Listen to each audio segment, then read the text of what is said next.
그 다음으로 직권 진행주의. 절차 진행은 당사자에 의해서 주도되는 게 아니라 법원의 직권으로 진행된다. 예컨대 봉달이라든지 기일이라든지 변론을 병합한다든지 변론을 종결한다든지, 종결돼서 판결을 하려는데 당사자가 아차 싶어서 뭐 좀 더 얘기하고 싶다고 해서 종결된 것을 다시 열어달라는 게 변론의 재개라는 어떤 제도가 있죠. 142조에 보면 있는데, 이건 당사자가 원한다고 해서 그럼 해줄 수 있느냐 해서 지금 보면은 직권적인 진행이니까 꼭 들어줄 필요는 없다라는 거죠. 당사자가 변론을 제기해달라고 해도 법원이 필요에 의해서 제기하느냐는 법원의 재량이지 당사자에 의해서 좌지우지되는 건 아니라는 거죠. 그렇지만 나의 당사자의 절차 보장에 제일 그 관심을 갖고 있는 입장에서는 가급적 어떻게 해라? 친절하게 당사자를 배려해줘라. 지금 이러한 것은 직권적인 부분에서는 주도가 법원에 의해서 한다라는 게 기본 개념이지만, 거꾸로 그러니까 우리가 당사자한테 사건의 실질적인 것은 당사자한테 주도권을 주고 법원이 성명권 등을 행사해서 보완을 해주는데, 반면 이런 절차 진행에 대해서는 법원이 주도적으로 하지만 당사자 입장을 좀 배려해줘라. 거꾸로 그것을 좀 더 적극적으로 배려해주라는 게 내가 당사자의 절차 보장을 강조하는 거죠. 그렇죠? 그 다음에 이러한 소송 지위 등을 법원이 직권으로 하는데, 당사자 입장에서 소송 지위가 못마땅했을 때 체근할 수 있는 용어가 종래 책문권이라는 용어를 썼어요. 책문권. 그 성명권하고 또 구별해서 헷갈리지 말아요. 책문권인데 용어가 좀 어려우니까 여기서는 절차에 대한 이의권, 절차 진행에 대한 이의권, 그런 표현을 써요. 책문권, 이의권. 그래서 당사자가 그것을 갖다가 좀 챙길 수 있는, 최근에서 챙길 수 있는 것을 이의권이라고 해서 그런 제도가 있어요. 그렇지만 일단 그런 부분에 있어서 법원이 직권으로 어떤 변론이나 기일이나 송달 등을 한다. 그런 게 포인트. 이 절차 진행에 대한 이의권은 적극적으로 행사하는 것이 의미가 있는 게 아니라, 왜 이런 것을 뒀냐면 이것을 적극적으로 행사하라라고 둔 게 아니라 그 의의를 이렇게 하려고 했다기보다는 거꾸로 이의권을 행사하지 않으면 잘못된 거라도 그냥 무사통과하겠다라는 취지가 더 세요.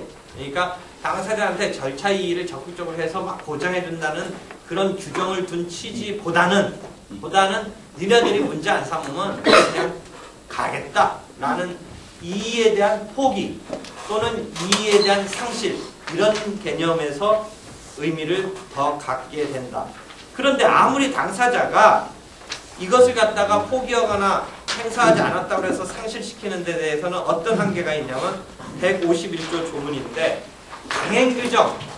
강행규정이라 해서 규정이 반드시 지켜져야 되고 그것이 위반되면 안 되는 것조차까지를 이의에 의해서 이의를 안 했다고 상실시키거나 포기할 수 있게 해주지는 않는다. 그래서 우리가 민사소송법의 규정에는 여러분 민법에서도 그런 비슷한 용어가 나오는데, 일단 효력에 관한 규정이 있고 그 다음에 효력과 관계없는 규정이 있어요.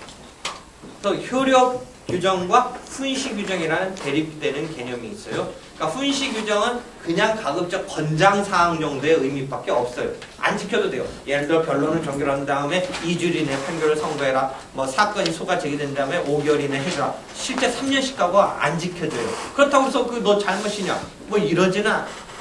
뭐 어떤 사실상의 잘못이겠지만 법적인 의미와 효력에 좌지우지되는 잘못은 아니에요.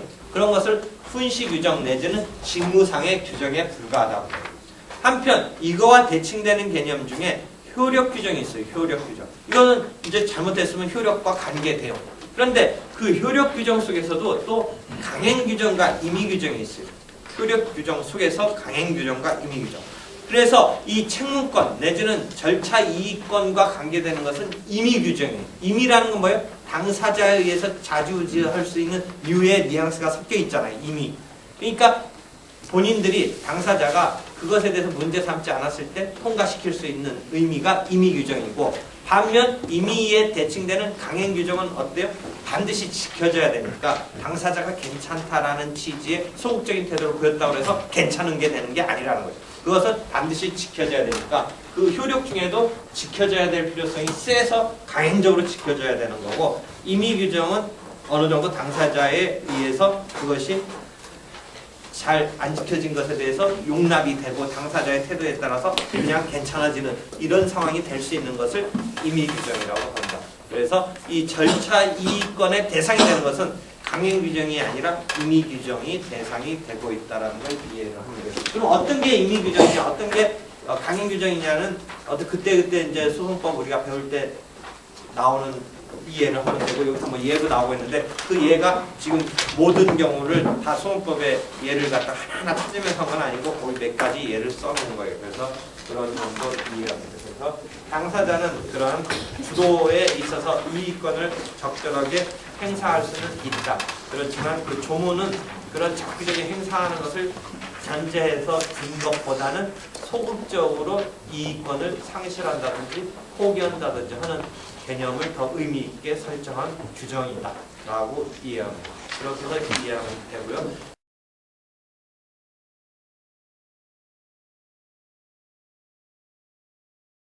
그런 상태에서 이제 기일기간 송달, 이 직권적으로 절차가 진행되고 소송 지휘에 의해서 되는 부분에서 특수하게 우리가 알아둘 개념이 기일기간 송달이 있기 때문에 2-73에서 나오는데, 이건 민법에서 배운 그 개념 그대로 이해하면 돼요. 기일기간, 기일은 특정한 날이고 기간은 이 간격이죠. 간격의 개념이죠. 기간 중에서 중요한 거, 기일 중에서 중요한 몇 가지 개념만 우리가 체크하면 돼요. 기일에서는 변론기, 이제 우리가 제일 많이 나오는 용어죠. 그래서 변론기일에 당사자가 이제 출석해서 자기 주장을 펼치는데, 만약에 변론기일에 출석하지 않으면 어떻게 되느냐, 이런 등등이 나중에 다시 한번 다뤄져요. 그래서 그런 변론기일, 이러한 기일은 법원이 직권으로 기일을 잡는 거죠. 당사자가 결석할 수 있는데 상황에 따라서 결석하는 거 말고 좀 바꿔달라고, 기일을 좀 바꿔달라. 내가 특정하게 지금 법원이 직권으로 이제 기일 같은 것을 잡는데 당사자가 기일을 변경을 요청한다는 개념이 있을 수는 있어요. 그렇지만 그것에 의해서 반드시 변경되는 건 아니죠. 왜? 이런 거는 법원이 직권으로 하는 것이니까 당사자의 입장을 들어오면 가타부타 법원이 판단하는데, 내가 당사자의 기일을 첫날 변론기일 잡을 때는 소장이 제출되고 답변서가 제출되고 해서 첫날 변론기일은 당사자 사정없이 법원이 사건이 접수돼서 자기네 어떤 돌아가는 것에 의해서 잡았으니까 첫날 변론기일은 당사자끼리 동의한다든지 해오면 바꿔주는데, 이제 첫날 변론기일 잡혔을 때부터 그 다음에 마무리가 안 되고 종결이 안 되고 속행기일이 잡힐 때는 그 변론기일에서 속행되는 기일에 대해서 어느 정도 예고가 되고 있기 때문에 두 번째 기일부터는 잘 바꾸는 데에서 그렇게 뭐 함부로는 안 하고 조금 엄격하게 해요. 그렇지만 첫 번째 변론기일은 그래도 당사자 합의 등이 있다면 가능해요. 그래서 2-77면 부분의 일 변경 요건을 보면 첫 변론기일은 현저한 사유가 없는 경우라도 당사자끼리 오케이 하면 바꿔준다 이런 거예요. 근데 두 번째 속행기일은 현저한 사유가 있는 때에 한정된다. 즉 당사자끼리 괜찮다고 해도 안 된다. 이런 식의 조문이 되어 있어요. 그래서 기일에 그럼 정 못 가면 어떻게 하냐? 기일에 결석이 돼요.